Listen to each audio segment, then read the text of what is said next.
Hi everybody, I'm Joe. And I'm Mary. And we're Book Buds! Today we're going to talk about a bunch of T.J. Klune books because we love this author. We started by reading House in the Cerulean Sea and we became like addicted to him when that happened. Fond memories, yeah. Yeah, so we have read so many and we decided that we wanted to dig back to some of his older works and see what we thought of them. So we have 6 of them that we're going to talk about today. What are we going to start with? Okay, so we're going to start with The Bones Beneath My Skin. And I started this, all the ones that I read with Mary, I did on Audible. So I listened to the Audible and it was so enjoyable. Okay, this one was narrated by Kurt Graves, I believe, and he was so good. It was just such an awesome experience, and I kind of wish that you experienced that as well. Like, you knew who the character was just by like his intonation. He did such an amazing job. I listened to him in a different book. I don't remember which one, but another book I listened to and it was him. I think it was Murmuration. Okay. Yeah, so he was good. I enjoyed that. Okay, cool. So I loved it. So the 3 books that I read, I kind of think of them in my own little way as like a what is it called? Not a duology, but a trilogy. A trilogy. A trilogy. Couldn't find the word. A trilogy. Like, it's totally not. And like, I read them like not in order of release date, but like in my mind, they all kind of like had the same feel. He does have like a similar vibe when he's writing. You know, his characters kind of go through similar things, and they're on like some kind of journey. You know. Yeah. Yeah. Okay. Okay. All right, so this book is about Nate, and his parents disown him because he's gay, and they leave him, like, their truck and, like, a cabin. When they die, yeah. When they die. They're dead. They left him those things. So he wants to... Ooh, is that a praying mantis in the tree? Where? Right. It is. It's a good spot for praying mantis. Yeah, we've seen one over there before as well, in this tree. So he wants to get away from his life, and for a little while, so he goes to the cabin that he was left, and he finds that the cabin is not empty. It's occupied. There's people there. There's this dude and there's this little girl, and the little girl is a little strange. She does not seem like relatable exactly. She's socially awkward. Special. She is special, and we don't want to give that away, right? We can't. We can't give that away. We can't say much more at all. I mean, like, you'll know right when you're reading it, like, something's off with this child. She introduces herself as Artemis Darth Vader. Darth Vader, right? Which I thought was hysterical. Yeah, and it was she loves bacon. Bacon! She loves bacon! It was crazy. Like, I was so hungry reading this book. She was so excited for bacon. I was like dying every time. So funny. But there's something different about her that leads to like a very interesting part of the story. But what's great is like the relationship between the 3 of them, because these people are squatters. They're squatting in his cabin. Yeah. And he kind of like rolls with it because he kind of like can't get them out. They have such an urgent need to be there. And all of a sudden he's thrown into this action with them of evading certain forces that be, and then like goes into like a protective kind of situation with them, right? Oh yeah. Yeah. They become a family. Yeah, they do. They do. It's awesome. When they're like, I'm like, oh my God, thieves, criminals, get out of my place. No, but they end up being bonded. So it's a beautiful story. How did you rate this one? Do you remember? Well, I gave them all 5 stars. Okay. But this is not my favorite of the one we're going to talk about. The ones we're going to talk about. Yeah, I enjoyed it a lot. I was definitely engaged, and it was fun to read. It had classic humor. I was dying. T.J. Klune is always just making me laugh, and Artemis Darth Vader just killed me. Yeah. And just like some of his other books, like the quotes in here, and just the beautiful, like, almost like poetry. Now, that was one thing. I didn't read this book like I read the other one where I had all the quotes, because I'm a visual learner. So like, I was listening to it and I didn't really retain it. Okay. Like, as much as if I was reading, it was like burned into like my like brain. So I'm a little disappointed at that, because there were just so many beautiful passages in this book. Oh, so many. I think T.J. Klune he's so like connected with relationships and like emotional layers to them and all of that, that he often will end up saying something pretty profound, you know? Yeah.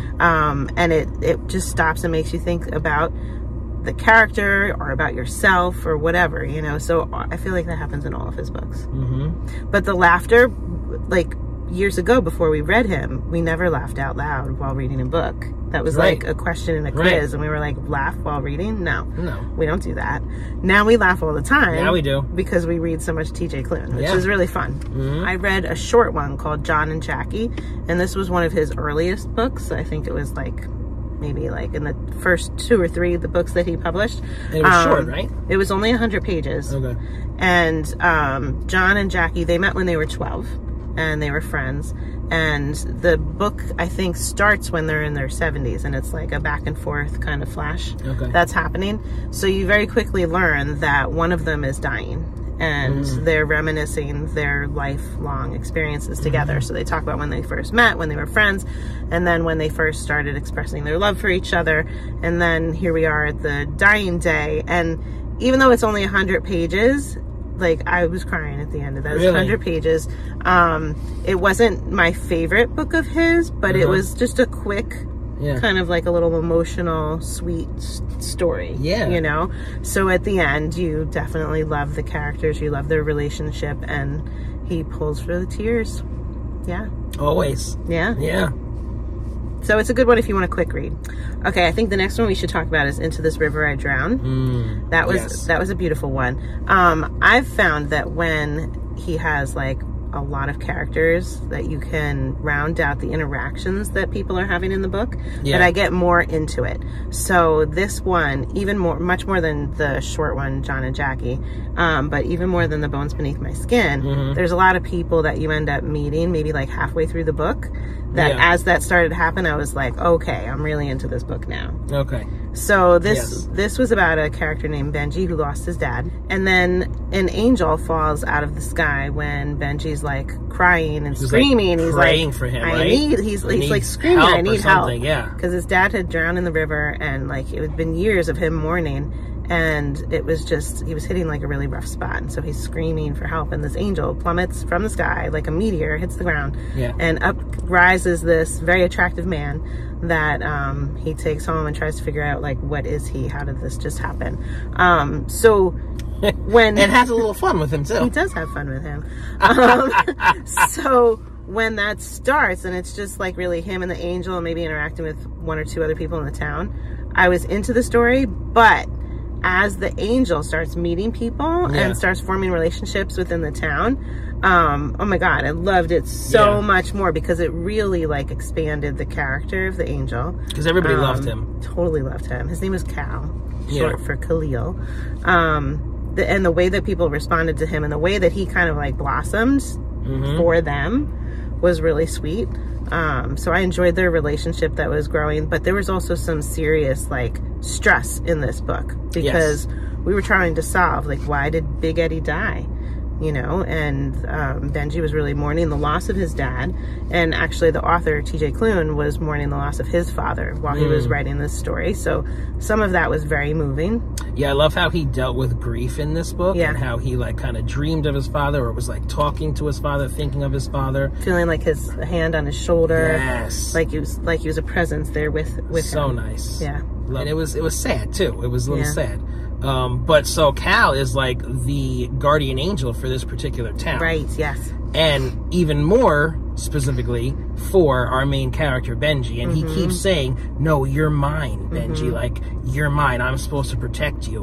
Which is awesome and all great, and I love it. But every time Benji was in mortal danger, this MFer was nowhere to be found. That's true. I mean, and it annoyed the crap out of me. I'm like, dude, you're saying that your life's work is to protect this guy, and you're off fucking around. That's to create some tension in the story. I know, you need it. But I was like so irritated by it. Yeah. Because, you know, it's like nerve-wracking. Oh my god, where is he? He's supposed to be helping you, and now you're just gonna get murdered. Yeah. So that was like, ah. Yeah, so there was definitely some serious stress in this, and I loved that. There was a great story going on there. Yeah. Things that had to be solved. Yeah. Yeah. And then Benji, I felt like I had to like give him a pass because his father died, but he annoyed me at some points too. Ugh, stop it. Yeah. Why? Because, you know, he was like annoying. He was like mean to Cal a lot, and like, you know, going through his grief, and like, you know, because he was like, you didn't save my father. Yeah, that was a little bit too much. I'm like, oh god, dude. Yeah. Relax. Yeah. So that was like, you know, again, has to be in there for part of the story. Yeah, but he did need to cut him a break because, I mean, obviously he didn't save your dad for a reason. We just don't know what that is, but yeah. And then the aunts, he lives with his 3 aunts. They're called the trio. And one of them has Down syndrome and has like a really special connection with Cal, the angel. Yeah. That was cool. It's special. So many layers to the book that were really great. So we recommend this one for sure, right? Oh, big time. Loved it. Yeah. All right, what was another one that you read? Another one that I read without you. So one I did not like at all, and I'm like, this is a first. I know.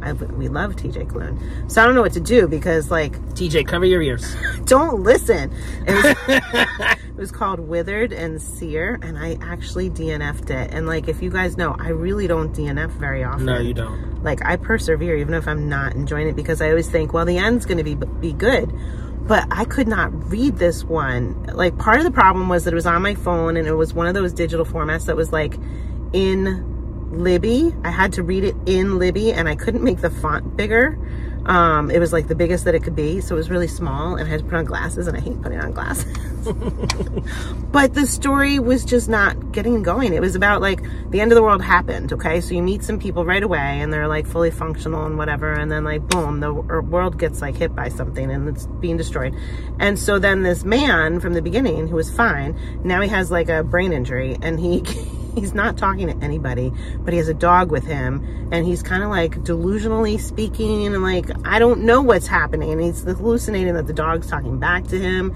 And he's just in the wilderness, bumbling around for so long before finally he meets this guy who's like mute and he like arrests him or something. He ties him up and he brings him into some place that's like there's other living people, but you didn't even know that they still existed. Like, it made it sound like there was nobody else around, but he brings them to these people. And at this point, I'm just like, I don't fucking care anymore. Like, I just gave up, even though I could tell this mute guy that he finally picked up was gonna become the love interest, which is the part that I'm sure I wanted to get to. It just took way too long. And I was like, I'm like, this guy with the brain injury, I have no love for him. I don't care if he's in a relationship or not. How far did you get? Oh, I was pretty far in. I don't remember the percent, but I was pretty far in. And more than halfway? Maybe like a third at least. Yeah. Sheesh. I should have been liking it more than I was. So I'm sorry, TJ. I don't know. Maybe I'll try it again. If we read everything else that he's written and I just DNF'd that, then I'll feel really bad and I might go back to it. I have to try this one. You do. If you like it, then I'll read it. Yeah, I wonder. I'm curious how you react to it. Oh my gosh. Yeah. So that's that. All right. Next one. Let's do a good one. Okay. Yeah. Please hurry. Let's do Murmuration. Okay. So Murmuration is my favorite. So much so that I had to buy the book. I needed the book. Oh my God, Mary, I loved this one. It was a good one. Very creative. So creative how he weaves in his themes. Yes. Of the birds, the murmuration. Do you know what a murmuration is, guys? I didn't know before I read it. Do you know? It's like these birds and like their weird when they all pattern. take flight. When all birds like suddenly take flight together and turn like, together. You know, it's like all like crazy in the air. Yes. And they copy. That's a murmuration. And that's like part of the book. It is. A big part of it. And the title. It's true. Okay, so this dude, Mike, wakes up like in the middle of like the road. And like he doesn't know where he is, doesn't know who he is. But he doesn't really question it so much. No. He just rolls with it. Yeah, well, this is another one we can't say too much. I know, but we'll say what we can say. Okay, so then he goes and he finds this little town. And he finds out that he lives there. And he's like a part of the town. And he's in love with the waiter down the street at the diner. Sean. And he ends up working at a bookstore. He owns the bookstore and it's called Bookworm. Love that. Yeah. Sorry, I get too excited. Okay, so this is set, and I know this like adds to why I love it so much. It's set in the 1950s. And there's a milkman, and there's like that old-fashioned diner, and like they just interact like a community would in the 50s. And like, you know, the book club, the women come into the bookstore for the book club, and they're all nosy in each other's business.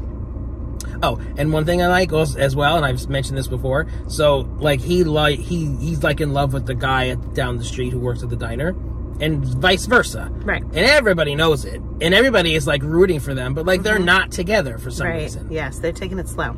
They're taking it slow, but, like, everybody in the town is, like, trying to push this to happen. Like, are you getting dressed up fancy tonight? I think you're going to be with somebody special, maybe. Right. Yeah. Right, so they're all, like, in his business. But what I liked about it, and now we know it's a fantasy from what I'm about to say, is that, like, him being gay is just completely normal and accepted.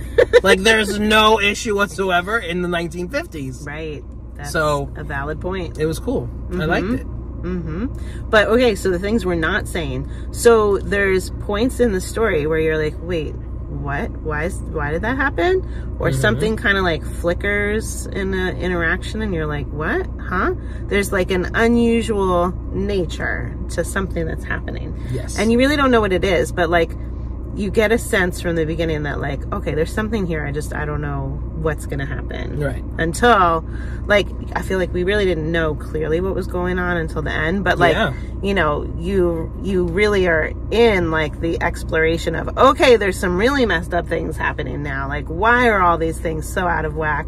Until then, at the end, you find out. And, like... And it's mind-blowing to me. I thought it was so great. It, like, I was imagining different things. We were texting each other at the time, like, what do you think it is? What do you think it is? You know, it's like one of those... do we have an unreliable narrator here? You know, like, is it a drug experience? Is it like a research thing? Like, what's happening? So it's a great one to like be kind of thinking through those things. But again, I loved all the relationships. There were so many characters, like you were saying. So I think this was like one of my favorites, that we had so much emotional connection, emotional involvement. I was really rooting for certain things to happen in the book too. So it was a lot of fun. So this was one of the ones at the end where we disagreed on the ending. We like kind of like absorbed it differently. We did. I was like, no, I think it was this person that did da da da da da, and you were like, no. Yeah. Which was so cool. So we disagreed. So then I went to our TJ Klune Facebook group, whatever it's called, and it's like a thing. So everybody like, you know, interprets it in their own way, and it's kind of left for us to determine. Yeah, but not like in a bad way. Like I was okay with deciding my way was right. And moving on from there. It wasn't like you had to have that resolved, but it was, you know, kind of vague.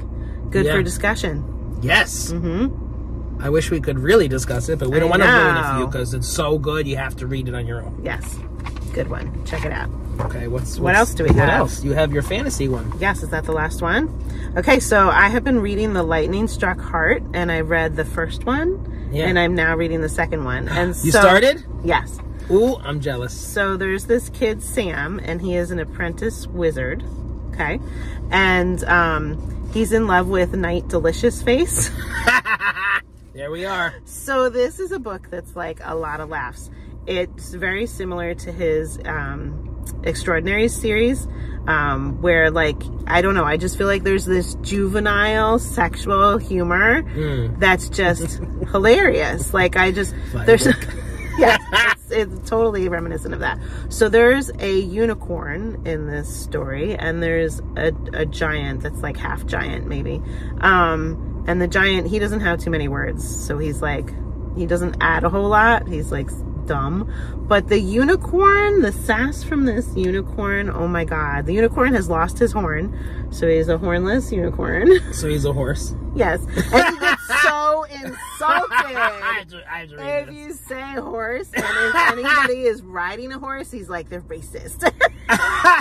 Does he have a stub of the horn? I think or is so. It completely No, I think there's a stub there. So it's so funny. And when I'm like reading it and I hear the unicorn talking, I just go right away to Donkey from the Shrek movies. Okay, yeah, you like said that kind of level, like, you know, silliness.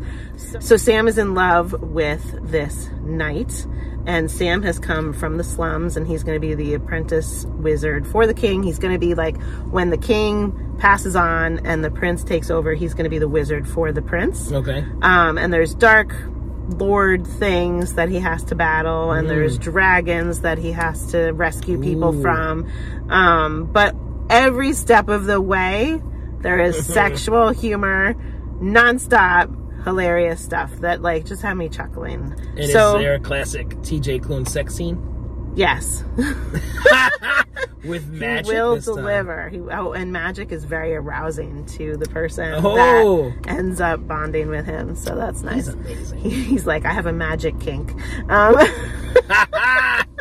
So it's a very fun book. I'm now reading the second one, and I almost feel like, you know, all the jokes were done. Like in the first one, I'm like not loving the second one as much. So I'm thinking, like, it continues on. I feel like I need to take a break before I read the third one so that I can come back and enjoy laughing again. Because I almost feel like I'm reading a carbon copy, even though he's on a different adventure, you know? Okay. So I feel like I need to spread them out and take them when I'm looking for some really hysterical laughs. Sequels are hard. Yeah, sometimes. All right. But I've been enjoying it. It's fun. Awesome. I can't wait to get that. I did download it from Audible. Okay. So it is ready. You're going to laugh a lot. Oh my God. Oh yeah, I sent you the first couple of lines, right? Yes. Yeah. All right. So have you guys read TJ Klune? I know the big ones out there, House in the Cerulean Sea, Under the Whispering Door, and then In the Lives of Puppets. Yep. Those are the big ones that are a lot of people are aware of. So let us know what you've read. And now Wolf Song is gaining popularity. promoted. Yep. That which was is very really exciting. Good. Wolf Song was really good. Yeah, I loved it. So if you're enjoying Book Buds, give us a thumbs up. And share us with your friends. And subscribe to our channel, Book Buds! Keep watching. The bloopers are next. So I look really weird right now. Is it the sun? You changed your hair. Excuse you. No, I'm saying, like, do you see this? The sun is coming in and out. So we're so much more clear right now. Okay. Well, do I really look like that? I think you do. Oh, shit. All right. Sorry. There's something wrong with my right eye. Look at me. It looks really... No, they're even here, but they're uneven. Right? There. You see it? I see it. Oh, my God. It's okay. It's a distortion.